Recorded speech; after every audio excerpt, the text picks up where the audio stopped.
Assalamualaikum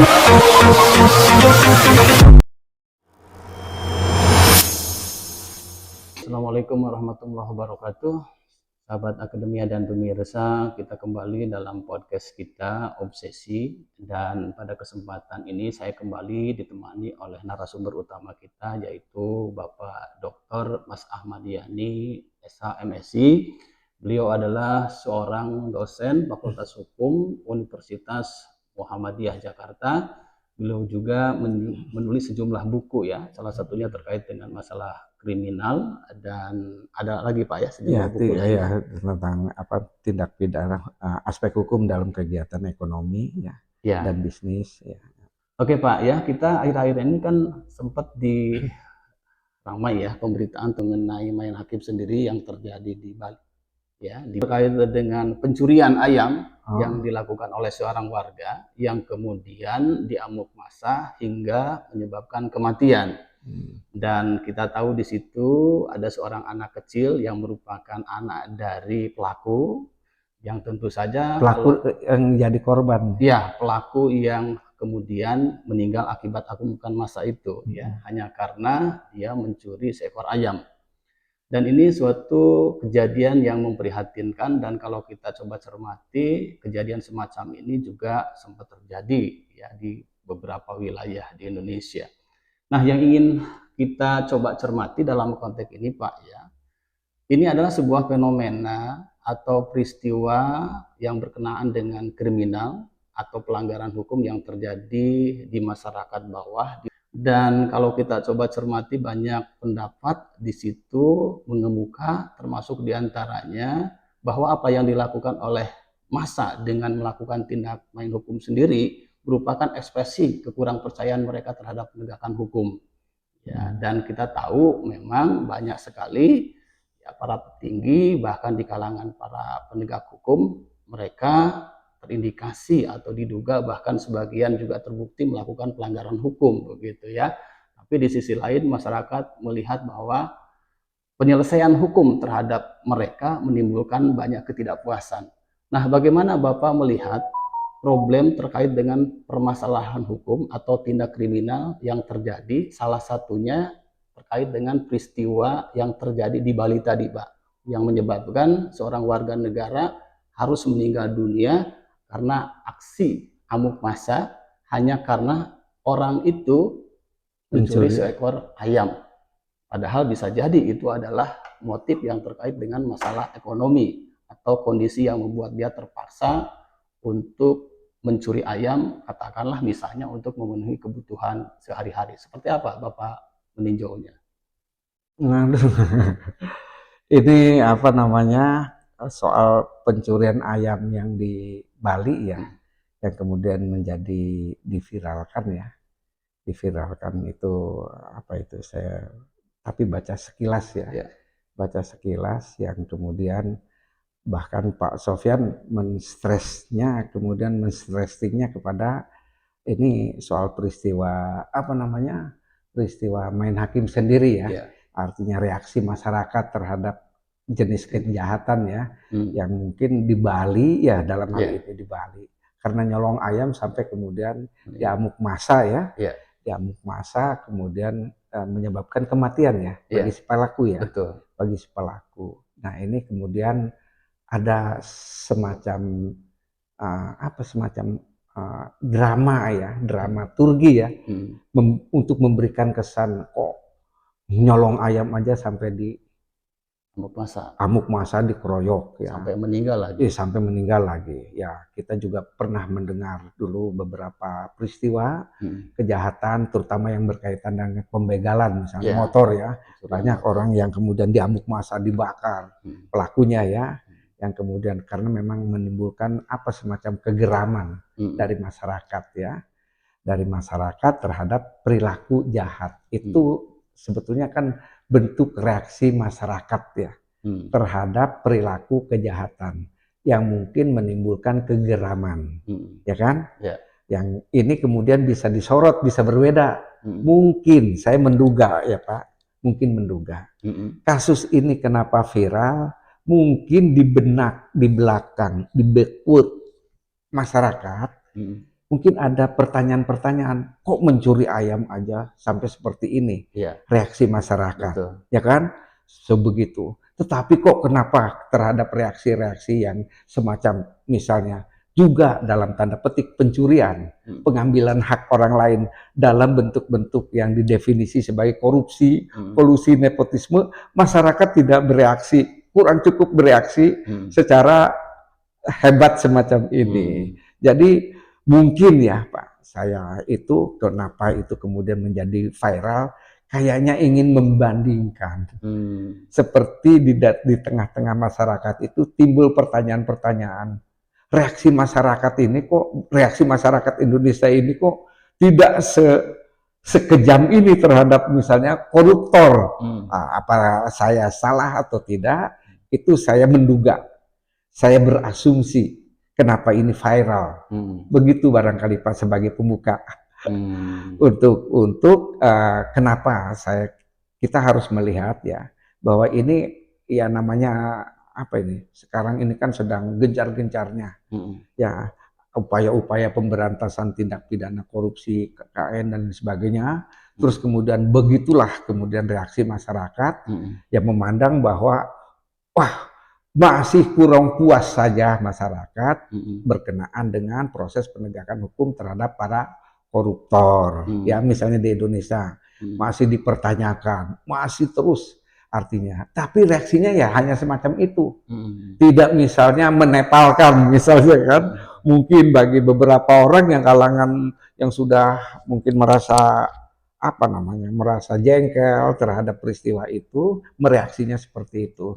Cuman kan seperti dalam podcast saya yang sebelumnya ya, bahwa terhadap tindak pidana korupsi yang ada itu, ya kan, memang jenis korbannya adalah berbeda gitu, ya kan, korban yang kita dalam klasifikasi dan kualifikasi sebagai abstrak victim dan kolektif victim. Nah, kalau yang ini adalah jenis kegiatan kejahatan biasa, kejahatan blue collar ya, yang kenapa kemudian menjadi ayam semacam ini direaksi oleh masyarakat Bali sedemikian kerasnya, sedemikian ini dalam bentuk reaksi informal nih Pak dari masyarakat. Ini kan bentuk-bentuk yang kemudian reaksi informal masyarakat berkenaan dengan perilaku yang dipandang sangat serius, sangat jahat. Saya pikir mungkin ayamnya mungkin terbuat dari emas atau memang mungkin di beberapa masyarakat adat Bali jangan-jangan mungkin ayam itu dianggap sebagai ayam yang kemudian menjadi korban pencurian itu ayamnya ya, itu kemudian ayam yang sangat berharga barangkali, mungkin ayam aduan atau ayam apalah semacam itu. Barangkali seperti itu sehingga kemudian reaksi katakanlah si pemilik atau reaksi keluarga pemilik atau masyarakat sekitar yang merasa memiliki itu kemudian memberikan reaksi sedemikian hebatnya. Sampai pelaku yang dalam tanda petik ya, dalam persepsi masyarakat yang lain, ya elah nyolong ayam aja sampai diberi reaksi semacam ini.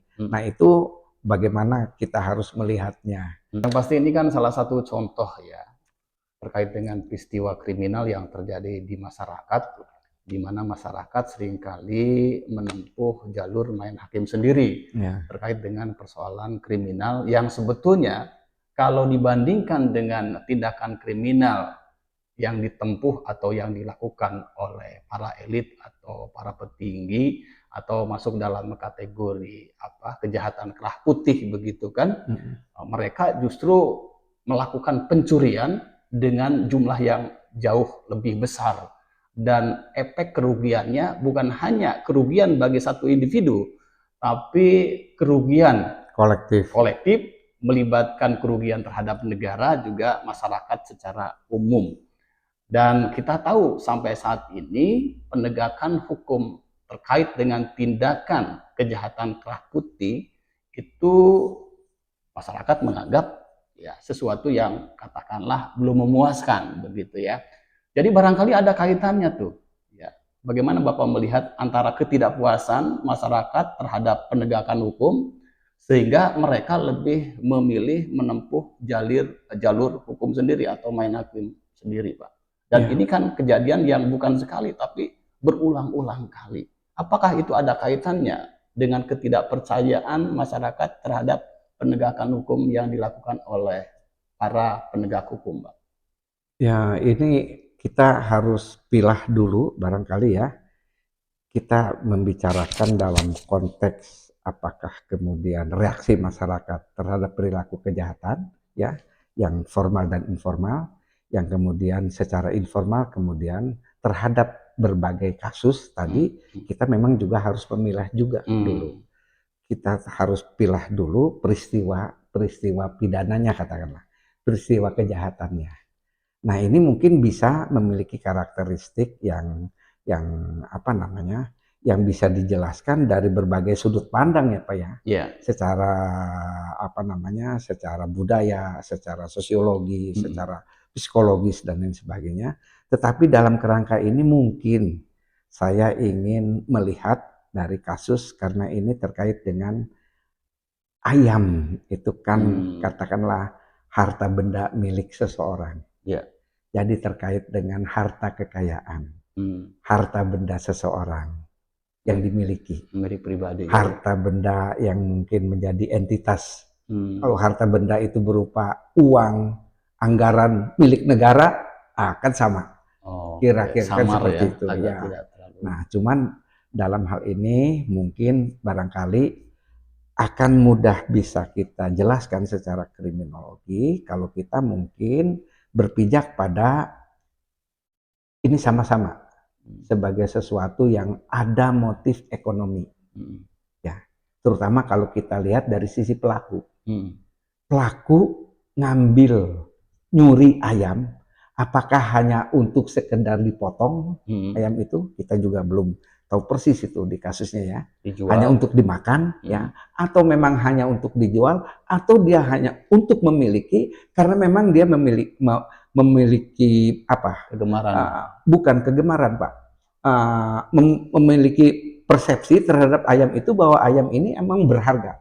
Ya. Ayam ini kemudian sebagai ayam petarung mungkin, ayam aduan atau ayam sesuatu yang memang misalnya dianggap sebagai sesuatu yang istimewa misalnya. Jadi kan kita harus melihat dari sisi itu dulu, sehingga nilai pencurian ayam ini akan bisa kita lihat apakah sama-sama sebagai ayam potong, ya kan kita melihatnya, atau memang ayam dalam kategori yang lain. Sebab kalau kita lihat dari reaksinya ini sangat luar biasa sekali ya, sehingga sampai harus dikeroyok dan harus menimbulkan korban bagi pelakunya, ya kan, dan itu menimbulkan apa namanya rasa ya sakit hati juga kita, apalagi misalnya sekarang dihembus-hembuskan dengan misalnya tadi persepsi masyarakat terhadap penegakan hukum di Indonesia ini seperti apa, ya kan. Nah, jadi ini ada dua hal atau tiga hal berkenaan dengan masalah-masalah penegakan hukum di sini ya. Jadi penegakan hukum terhadap yang kalau kita lihat ini mungkin saya sendiri rada tidak terlalu tidak terlalu untuk mencari fokusnya di mana. Ini kita agak sulit kalau sekarang ini ya. Sekarang ini dengan kasus yang ayam di Bali ini. Oke. Kalau Bapak misalnya menggali masalah ini kira-kira ke arah yang mana? Dalam pemahaman saya sih secara umum ada dua kemungkinan ya. Ketika seseorang mencuri sesuatu termasuk ayam, ada motif ekonomi ya. Kalau motif ekonomi kan berarti dia mencuri ayam untuk dijual atau untuk disembelih, dalam arti untuk memenuhi kebutuhan sehari-hari. Bisa juga mencuri ayam karena memang dia senang sekali ayam tersebut untuk dia miliki, untuk dia pelihara. Entah itu karena ayam hias atau ayam adu atau apapun itu. Yang jelas yang berharga aja. Yang berharga. Yang jelas itu tidak langsung atau bahkan bisa dikatakan tidak terkait dengan aspek ekonomi begitu. Nah, bagaimana Bapak meninjau kedua konteks ini, Pak? Ya, dalam kaitan ini kan kita harus meninjaunya setidaknya ya Pak ya, dua pendekatan Pak. Apakah ini dalam kerangka ekonomi crime atau ekonomi criminality? Ekonomi criminality. Ya, jadi ada dua kategori dalam jenis kejahatan di bidang ekonomi. Ada yang terkait dengan economic crime, itu namanya tindak pidana di bidang ekonomi, ya, yang motif-motif ekonomi, politik ekonomi yang ingin diselamatkan, yang ingin dijaga, ya. Terus kemudian kegiatan masyarakat dalam rangka ekonomi bisnis agar terjadi stabilitas, agar terjadi yang namanya proses-proses kegiatan ekonomi dan bisnis itu menjadi adil, pasti, dan menimbulkan efektivitas dan efisiensi. Ada juga yang kemudian menjadi yang disebut dengan economic criminality. Bukan patologi, bukan? Bukan. Oh, bukan lainnya. Economic criminality itu kegiatan kejahatan yang dilakukan oleh seseorang dengan motif-motif untuk memperoleh keuntungan, untuk memperoleh harta benda, tetapi itu dalam posisi kejahatan-kejahatan yang ya seperti itu. Mencuri ayam itu kalau untuk digunakan tadi, digunakan dalam rangka untuk disembelih, dipotong, dijual, ya itu mencuri ayam biasa, itu blue collar, itu tidak terkait dengan tindak pidana di bidang ekonomi, ya. Nah, kalau misalnya mencuri ayam, katakanlah mencuri ayam untuk dijual, tetapi dia kemudian melakukan manipulasi terhadap kuantiti, terhadap katakanlah timbangan berat. Nah itu masuk dalam economic crime. Bisa dipahami ya Pak? Jadi dia misalnya dalam kapasitas sebagai pedagang, dia melakukan manipulasi terhadap ukuran, terhadap timbangan, ya misalnya, sehingga kemudian katakanlah tetapi kalau kasusnya cuma satu ini, ya itu mungkin dalam kategori yang harus dimaafkan. Tapi kalau misalnya ini kemudian menjadi satu semacam sindikat, misalnya ada dari perusahaan, ya perusahaan atau para pelaku usaha di bidang potong hewan, potong ternak, ya termasuk ternak ayam misalnya. Ini kemudian melakukan semacam ya tadi misalnya menyuntik supaya kelihatan gemuk atau menjadi berat. Nah itu economic crime. Tapi kalau kemudian mencuri ayam untuk dimakan, untuk dijual lagi cuma 1-2, itu namanya kejahatan biasa. Orang melakukan kegiatan kejahatan untuk pemenuhan kebutuhan hidupnya. Ekonomik juga. Itu sama dengan merampok.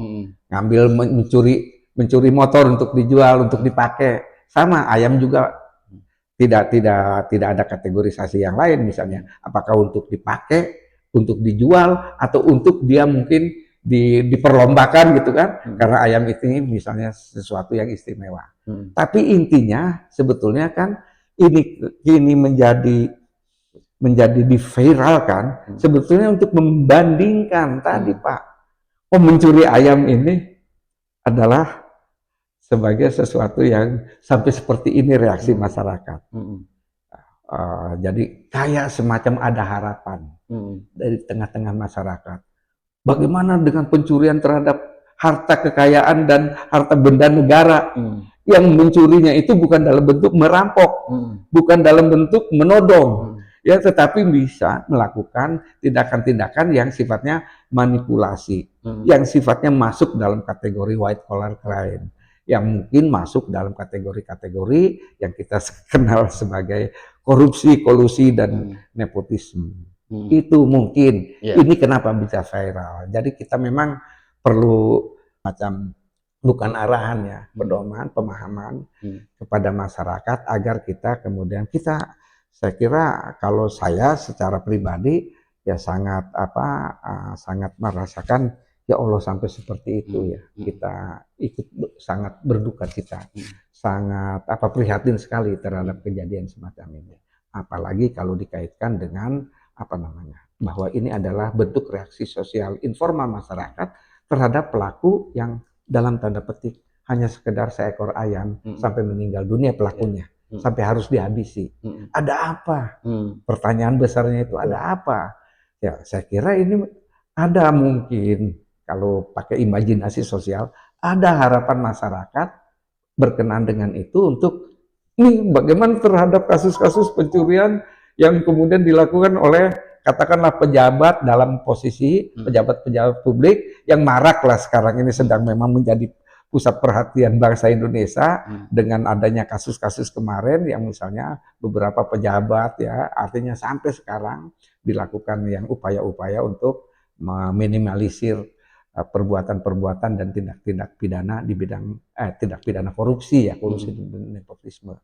Jadi sebetulnya kalau saya menduga berdasarkan imajinasi sosial ya, yang itu dikemukakan oleh Charles Wright Mills ya, dalam imajinasi sosialnya barangkali di benak masyarakat ini ingin membandingkan sebetulnya.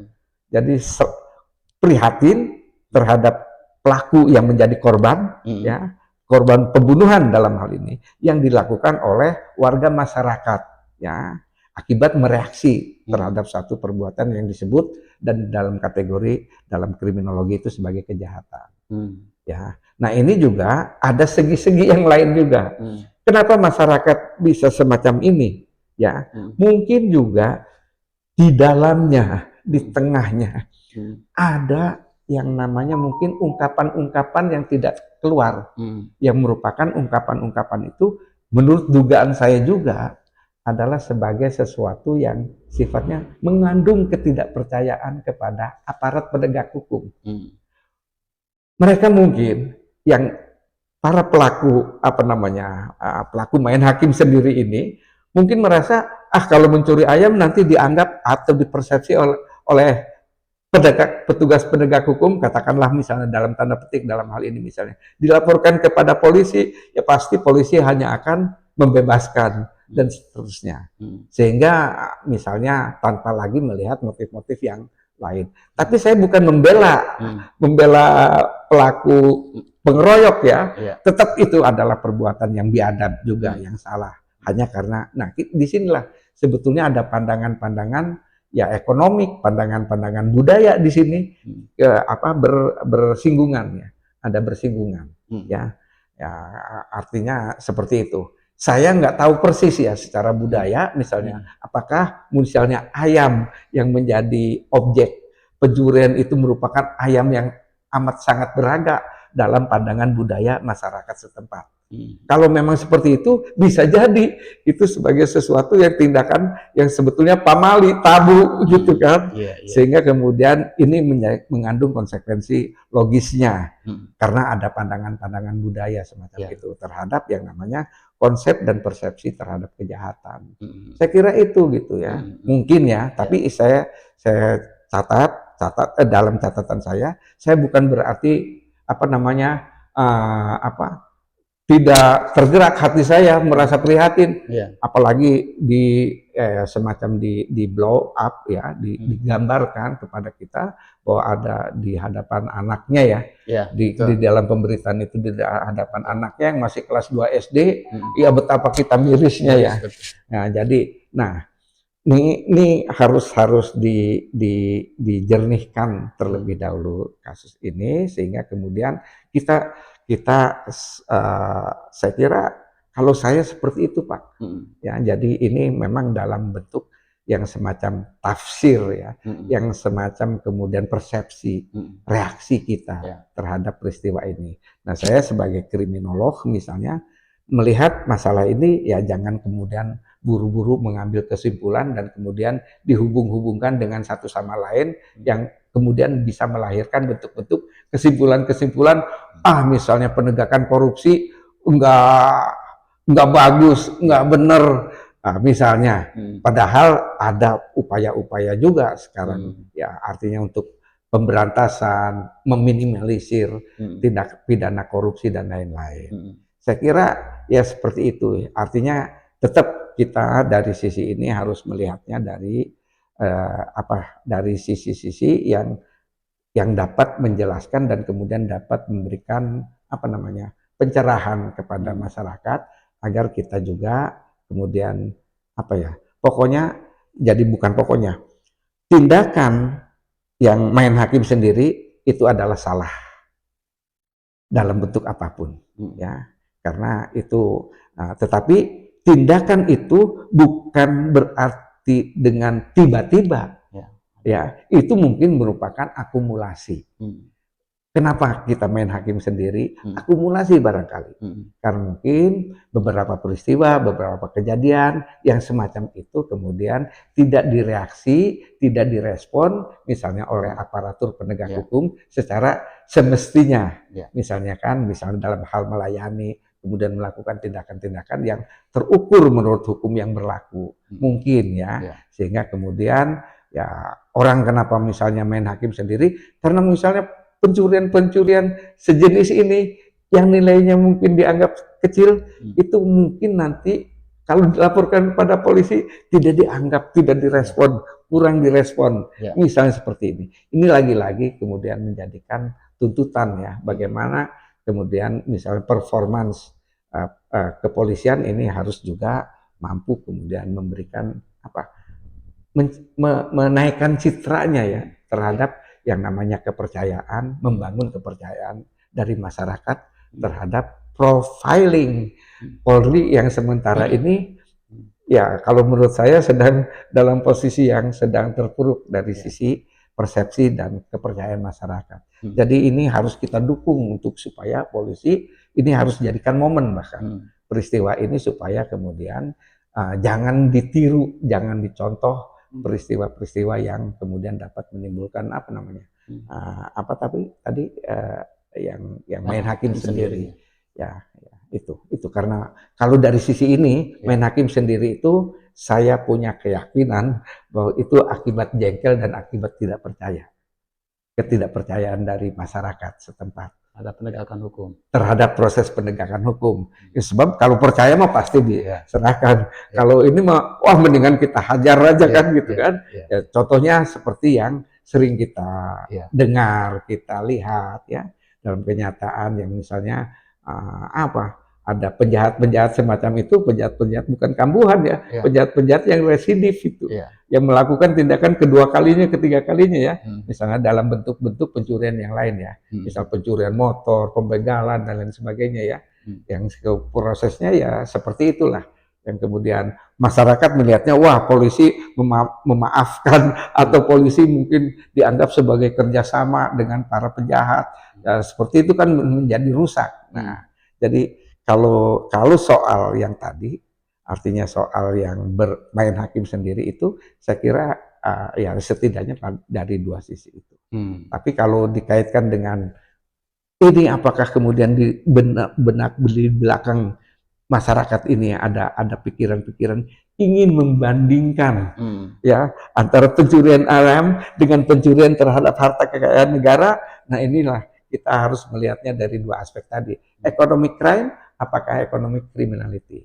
Nah, dalam yang itu tadi pasti harus dikaitkannya dengan economic crime, kejahatan di bidang ekonomi yang kemudian melahirkan bentuk-bentuk dari perbuatan-perbuatan yang memang sah, yang berwenang dan modusnya pasti disalahgunakan, dimanipulasi. Seperti itu aja mungkin Pak, untuk sementara ya terhadap kasus ini, karena kasus ini juga kan mungkin sekarang ini menjadi kasus ya, kasusnya adalah kemudian terjadinya pembunuhan ya oleh beberapa warga ya berkenaan dengan itu. Jadi ya semacam ini kan menjadi nanti bias kalau kita bicarakan katakanlah di medsos ya. Di podcast semacam ini juga akan menjadi bias, ya tetapi sebagai pembelajaran kepada kita semua bahwa ya kita harus melihatnya secara arif dengan memilah peristiwanya dan kemudian memilah pelakunya, memilah peristiwanya, memilah pelakunya, memilah korbannya, korban dan pelaku, dan kemudian memilah reaksi-reaksi masyarakat. Jadi ini betul-betul merupakan gambaran ya menjadi objek kriminologi ya kira-kira seperti itu Pak. Ya Pak, ini satu lagi Pak, kaitan dengan tadi kan amuk massa itu bisa salah satunya karena ketidakpuasan masyarakat terhadap penegakan hukum. Dan kita tahu bahwa itulah yang terjadi juga terkait dengan konteks kejahatan kerah putih yang melibatkan para petinggi termasuk penegakan hukum.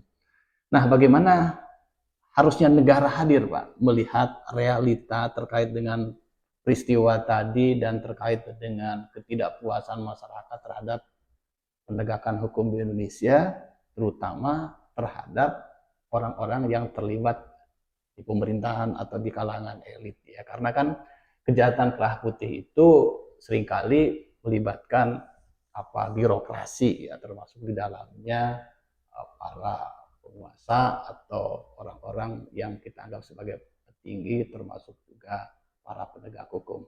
Barangkali itu bisa menjadi penutup atau closing statement yang ingin Bapak sampaikan. Jadi kalau seperti itu begini Pak ya, kalau tugas negara dan katakanlah melalui perundang-undangan ya, jadi tugas negara dan tugas hukum katakan. Ketika melihat menghadapi masyarakat, kan sebetulnya tugas negaranya ya tergantung konsep ya. Konsepnya kita kan negara social welfare, ya, menjamin kesejahteraan masyarakat. Jadi masyarakat itu tuh sejahtera, aman, nyaman, punya cita-cita yang bisa tersampaikan, bisa disampaikan, aspirasi dan lain sebagainya. Itu kan konsep-konsep state welfare. Ya, state welfare. Jadi kesejahteraan. Nah, terhadap ini kan kemudian negara, hukum kemudian melihat dalam dua bentuk pelanggaran atau kejahatan. Ya, kita sebut kategorisasinya adalah sebagai bentuk kejahatan aja. Kejahatan itu kalau dalam kategori pidana ada yang disebut sebagai kejahatan, perbuatan itu, ada yang kemudian disebut sebagai pelanggaran.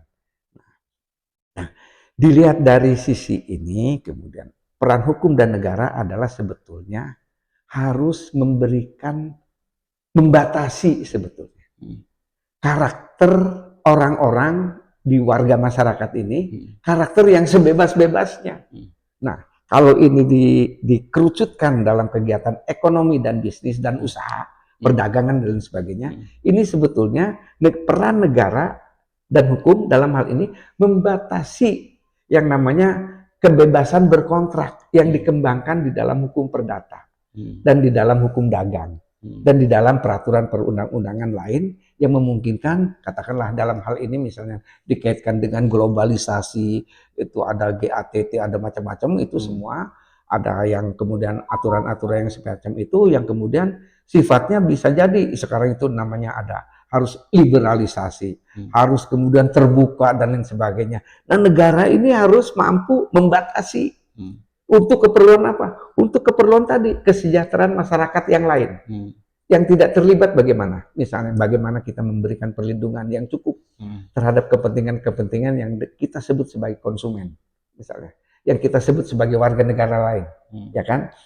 Yang kemudian ketika terjadi yang namanya proses-proses perjanjian, ya, perikatan antar orang dengan orang dalam rangka melakukan bisnis. Bisnis itu bukan hanya sekedar usaha, Pak. Bisnis itu harus kita artikan secara luas bahwa setiap urusan bisnis itu kan urusan apapun, urusan di bidang perdagangan, di bidang usaha, di bidang pekerjaan dan lain sebagainya, itu memerlukan penanganan nggak bisa diserahkan secara liberal, secara dalam konsep-konsep yang ajas kebebasan berkontrak dalam perdata, yaitu terserah pada para pihak yang membuatnya dan bagi para pihak berlaku sebagai undang-undang bagi mereka. Yang nggak bisa begitu, ya. Jadi negara di sini punya peran untuk memberikan pembatasan terhadap konsep kebebasan berkontrak tadi.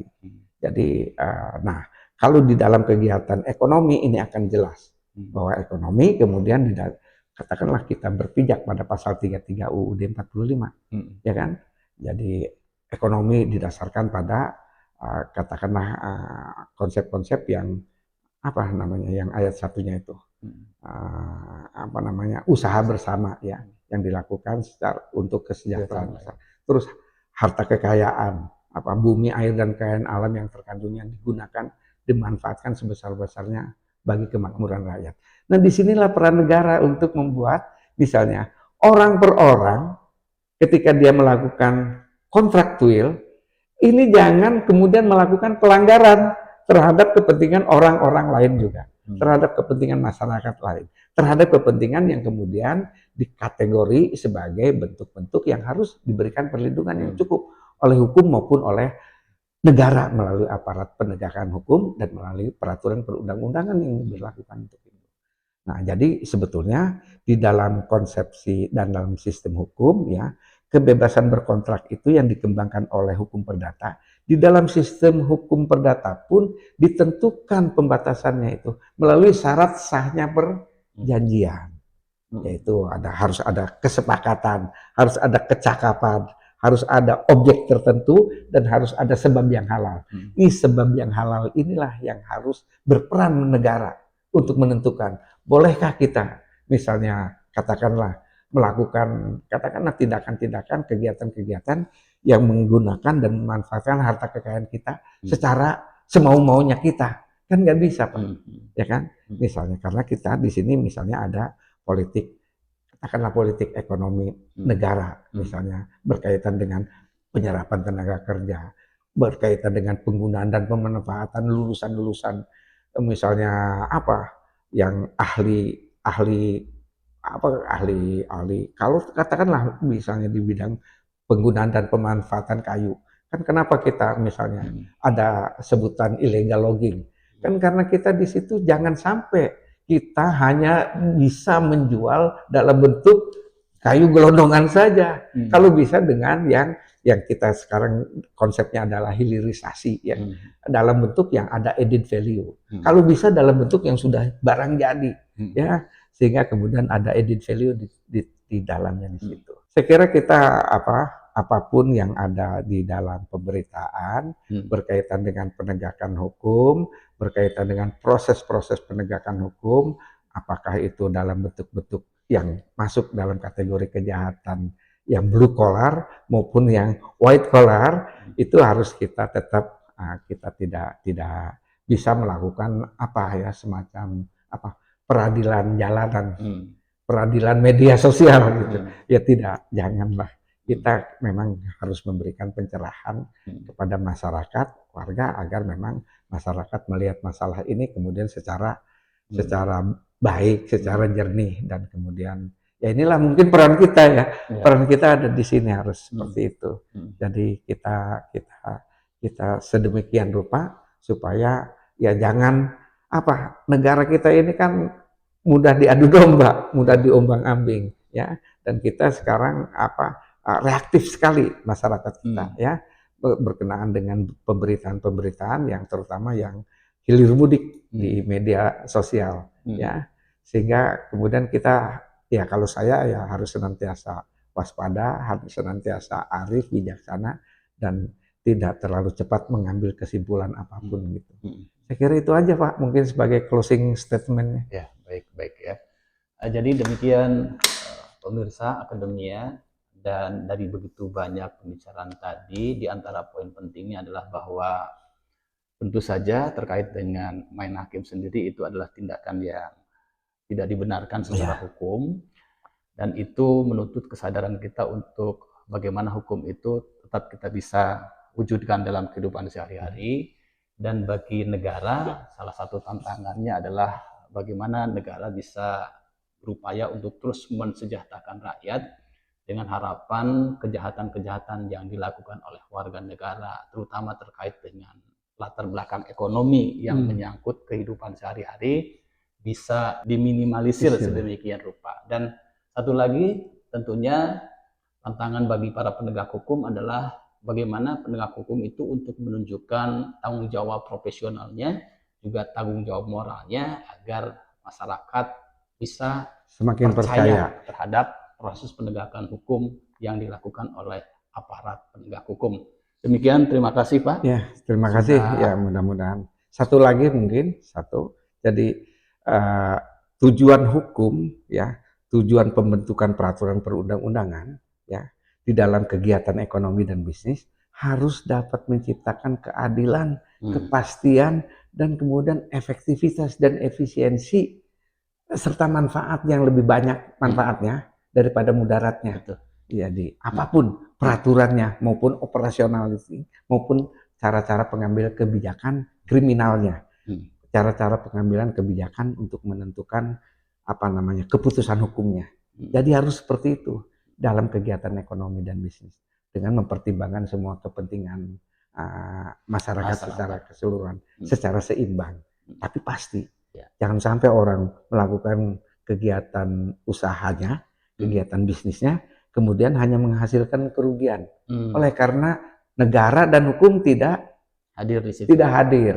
Ketidakhadirannya bisa dicontohkan misalnya. Saya sangat prihatin ketika katakanlah saudara-saudara kita yang katakanlah bergerak di sektor informal, ya dia jualan martabak misalnya atau jualan apa gitu di satu tempat, ya, jualannya belum habis tapi udah ada biaya produksi yang keluar ya, biaya ekonomi yang keluar untuk kebersihan, keamanan, kenyamanan dan sebagainya. Dan itu dilakukan oleh dalam tanda petik oknum-oknum.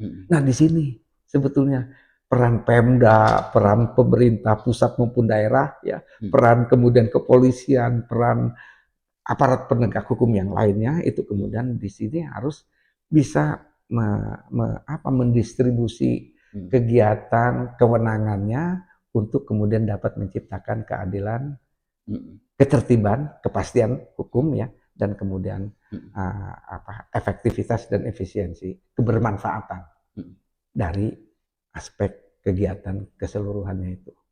Ya, jangan sampai cuman yang memperoleh manfaat hanya satu pihak saja atau satu golongan saja. Sementara yang lain jadi korban aja kan gitu. Jangan sampai seperti itu. Nah, potensi yang menjadi korban terus adalah dimanapun di dunia ini adalah pihak yang lemah. Pihak yang dikatakan oleh kriminologi, oleh viktimologi itu sebagai pihak yang vulnerable, orang yang rentan, orang yang mudah menjadi korban. Ya, terima kasih. Terima kasih, Bang. Demikian pemirsa Akademia, terima kasih atas perhatian Anda semua. Semoga memberikan manfaat. Assalamualaikum warahmatullahi wabarakatuh. Waalaikumsalam warahmatullahi wabarakatuh.